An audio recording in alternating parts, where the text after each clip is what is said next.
Hello students, transformer के इस chapter में आज हम पढ़ने जा रहे हैं आइडियल ट्रांसफॉर्मर के बारे में। एग्जाम में बहुत बार आइडियल ट्रांसफॉर्मर और प्रैक्टिकल ट्रांसफॉर्मर दोनों के बीच का डिफरेंस बहुत बार पूछा जाता है, तो ये बात भी इस वीडियो में हम कर लेंगे। और साथ ही साथ इस वीडियो लेक्चर की पीडीएफ नोट्स की लिंक डिस्क्रिप्शन बॉक्स में अवेलेबल है, वहां से डाउनलोड कर देना। So I hope you are ready with your pen and paper. So without wasting much time let us start this video. तो सबसे पहले तो हम आइडियल ट्रांसफॉर्मर की बात कर लेते हैं।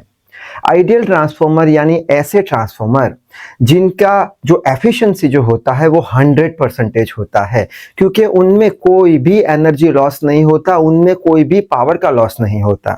यानी कि हमने प्राइमरी साइड पे जो पावर दिया है वही पावर सेकेंडरी साइड चला जाता है, यानी एनर्जी का या पावर का कोई लॉस होता नहीं है, जिससे करके उसकी एफिशिएंसी 100% हो जाती है।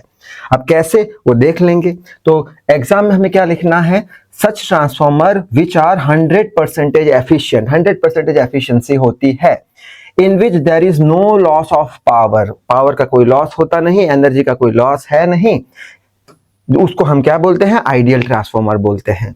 अब इसकी एफिशिएंसी 100% कैसे होती है वो समझ लेते हैं।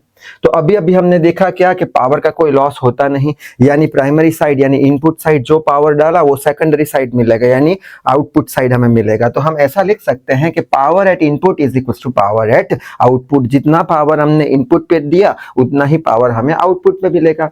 अब पावर का इक्वेशन क्या होता है, power is equal to V into I. ठीक है, इसको आप V भी लिख सकते हैं। ठीक है, V इंटू आई पोटेंशियल या फिर वोल्टेज इंटू करंट।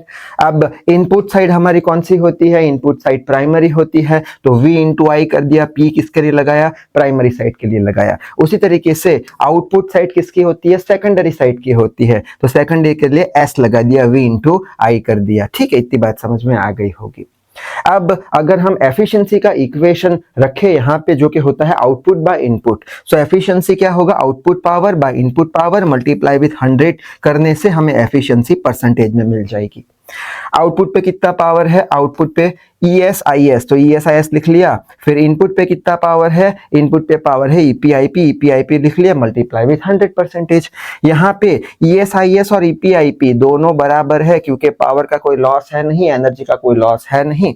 जितना पावर इनपुट पे उतना ही आउटपुट पे, तो दोनों बराबर है, दोनों बराबर है। ये 10 है तो ये भी 10 है, ये 15 है तो ये भी 15 है, तो दोनों एक दूसरे से कैंसिल हो जाएंगे। 10/10, 15/15, 20/20। तो आंसर कितना आया, 1 इंटू 100, तो इसकी एफिशिएंसी कितनी हो गई, 100%। ठीक है, अब हम बात कर लेते हैं प्रैक्टिकल ट्रांसफॉर्मर की। प्रैक्टिकल ट्रांसफॉर्मर जो होते हैं उनकी एफिशिएंसी 100% कभी भी होती नहीं है, क्योंकि प्रैक्टिकल ट्रांसफॉर्मर में एनर्जी का लॉस होता है, पावर का लॉस होता है। ठीक है, यानी कि इनपुट साइड में हमने सपोज मान के चलते हैं 50 वाट का पावर दिया, तो आउटपुट साइड पे 50 वाट कभी भी पहुंचने वाला नहीं है, उससे कम ही जाएगा, 40 वाट तक जाएगा। क्यों, क्योंकि एनर्जी लॉस होता है, पावर लॉस होता है।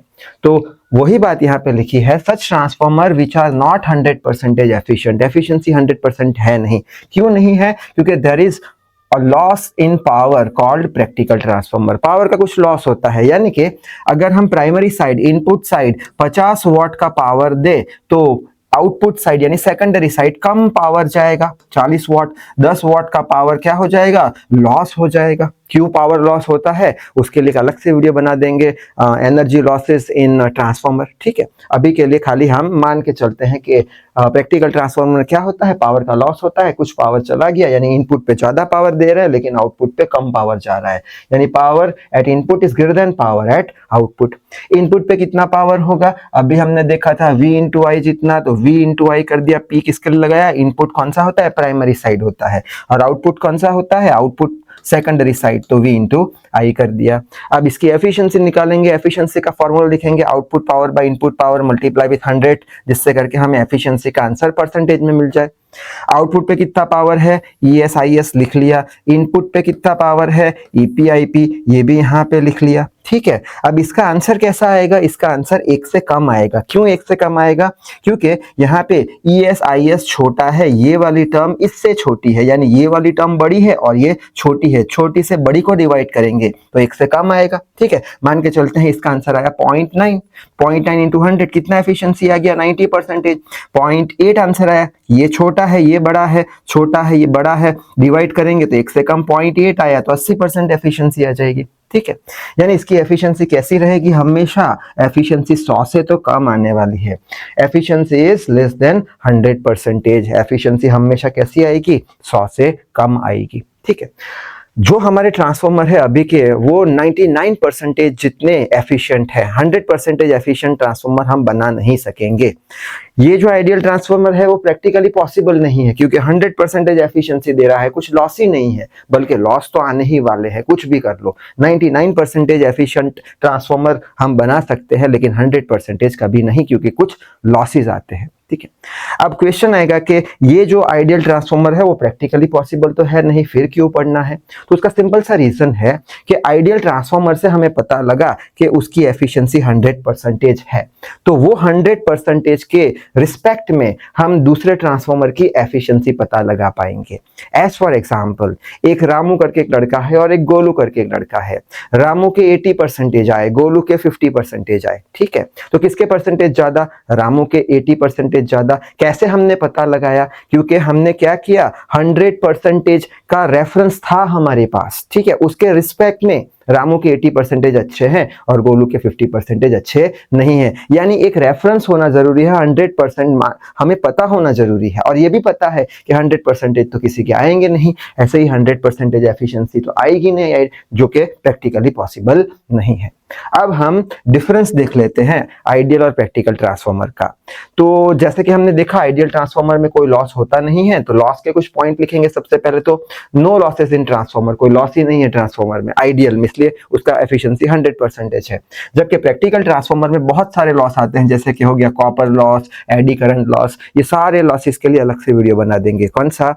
एनर्जी लॉसेस इन ट्रांसफॉर्मर में। फिलहाल के लिए हमें याद रखना है, एग्जाम में मार्क्स लेने हैं तो हमें ये सारी चीजें याद रखनी होगी, समझेंगे नेक्स्ट वीडियो में सारे लॉसेस। ठीक है, नेक्स्ट है there is no flux leakage, flux का लीकेज होता नहीं है। क्या होता है फ्लक्स लीकेज? नेक्स्ट वीडियो में देखेंगे।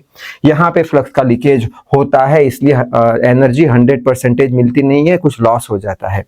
ठीक है, नेक्स्ट है it's in its winding and core, जो भी इसकी वाइंडिंग और कोर होती है उसमें कोई भी लॉस होता नहीं है, जबकि यहाँ पे वाइंडिंग में लॉस होता है। क्यों? वाइंडिंग कैसी होती है? ओमिक कंडक्टर की होती है, ओम्स लॉ को फॉलो करती है, V = IR को फॉलो करती है, यानी प्रैक्टिकल चीज है ये आइडियल चीज है। आइडियल चीज में कुछ लॉस है नहीं वाइंडिंग में, इसमें वाइंडिंग में लॉस होगा, क्योंकि प्रैक्टिकल चीज है, ओम्स लॉ को फॉलो करती है। कैसे ये लॉस करेगा? अकॉर्डिंग टू I²RT, रेजिस्टेंस होने के कारण I²RT, joules law class 10th में पढ़ा होगा। I²RT के हिसाब से हीट लॉस होता है, यानी कि पावर आउटपुट पे उतना जा नहीं पाता। ठीक है, अब ये सारे लॉसेस इसमें है नहीं, इसलिए इसकी एफिशिएंसी 100% है, और प्रैक्टिकल ट्रांसफॉर्मर में लॉस होने के कारण उसकी एफिशिएंसी 93 से 97% के बीच में होती है।